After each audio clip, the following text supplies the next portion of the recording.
గురుదేవం మహాదేవం బ్రహ్మ విద్య ప్రబోధకం శ్రీ గురు కమలనాభాచార్యం మద్గురుం ప్రణమామ్యహం.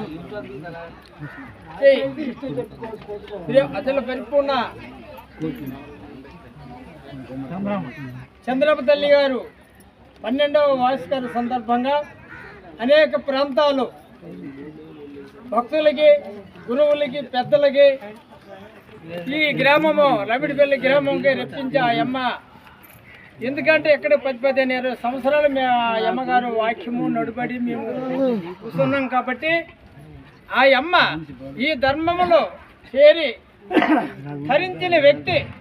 అంటే మన సిద్ధాంతం ఏంటంటే మనం జన్మరహిత మార్గం మనది. జన్మరహిత మార్గము ఏ విధంగానంటే మనం ఎలా చేసుకోవడం అంటే గురుపాదం పట్టమంటే గురుసేవలు చేయాలి, గురుధర్మం అనుసరించాలా. మరి సంఖ్య తారక అమనస్కాలు కూడా మొదట వాళ్ళ నుంచి మరి వీళ్ళ నుంచి ఇక్కడికి వెళ్ళాలి ఆయనకి డిగ్రీకి. మరి మొదట ఏంటంటే మనం సాధన సంపత్తులు కూడా చేస్తున్నాము ఎరుకు గురించి.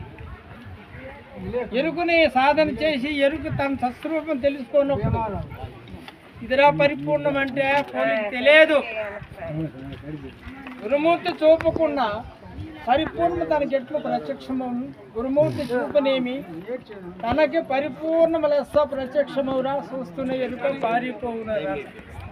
అంటే గురుసేవ చేసి గురుసేవలో మగ్నతుడయ్యి 4 శుశ్రూషలు చేసి 4 భావాలు పొంది 4 దీక్షలు పొందినటువంటి అది పరిపూర్ణం. అంటే శక్తి వస్తుంది కదా, ఇప్పుడు ఉంది అటువంటి అమ్మగారు. ఈ అమ్మ 95వ సంవత్సరం వరకు కూడా ఎరుకుతో జీవించి ఎరుకను గురుపాదం పట్టి ఎరుకను విడిపించుకున్నది కాబట్టి అటువంటి అమ్మగారు ఇప్పుడు జన్మరహితం పట్టవేలు ఎరిగి భ్రాంతి ఏర్పం చేసుకుంది కాబట్టి అటువంటి అమ్మగారు జన్మ లేదని మనందరూ కూడా అభాముఖంగా మనందరం తెలుసుకొని పెద్దలకి అతను ద్వాదశ నమస్కారం చేసుకున్నాయి.